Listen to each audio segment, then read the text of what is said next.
नमस्कार दर्शक बंधु जनता पावर टीवी को स्वागत करुची मो स्निग्धा। नीति आयोग द्वारा विद्यालय 2 दिनिया एफएलएन और प्रारंभिक स्तर तालीम अनुष्ठित।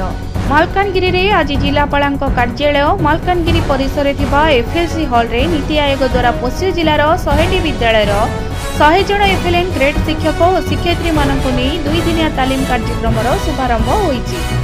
दुईटी पर्यायर 100 जन शिक्षक शिक्षयित्री माने एही तालीम ग्रहण करिवे। प्रारंभ में अतिरिक्त जिलापाल मालकानगिरी श्रीजुक्त सोमनाथ प्रधान एही कार्यक्रम उद्घाटन करिथिबा बेले जिला शिक्षाधिकारी श्री विश्वनाथ साहू और अतिरिक्त जिला मंगल अधिकारी श्री सुमन कुमार माझी उपस्थित थिले।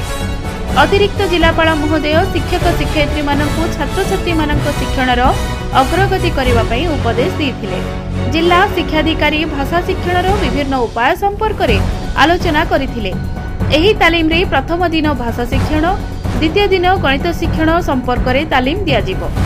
एही अवसर में प्रथम थर पई विद्यालय मानकु जोगाई देबाकु थिबा 1-to-1 गोटिएरु गोटिए इंटरैक्टिव चिटी बोर्ड टेबल उद्घाटन मध्य करा जायतिला।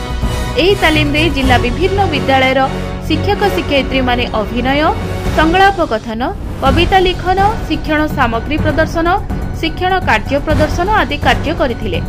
साधन कर्मी रूपे शिक्षक श्री प्रमोद कुमार सेनापति श्री सुरेंद्र साहू श्री जयंत पोई श्री प्रमोद कुमार बारिक श्री रामप्रसाद पाढ़ी श्री प्रमोद दास श्री अशोक हालदार और श्री रामकृष्ण पाढ़ी जोगदे श्रेणी परिचालना करथिले। एही कार्यक्रम रे पिरामिल फाउंडेशन रो जिला संयोजक उपस्थित थिले और जिला आदिवासी शिक्षा तथा शैक्षिक संयोजक श्री गणेश शंकर महालिक समस्त कार्य परिचालना करथिले।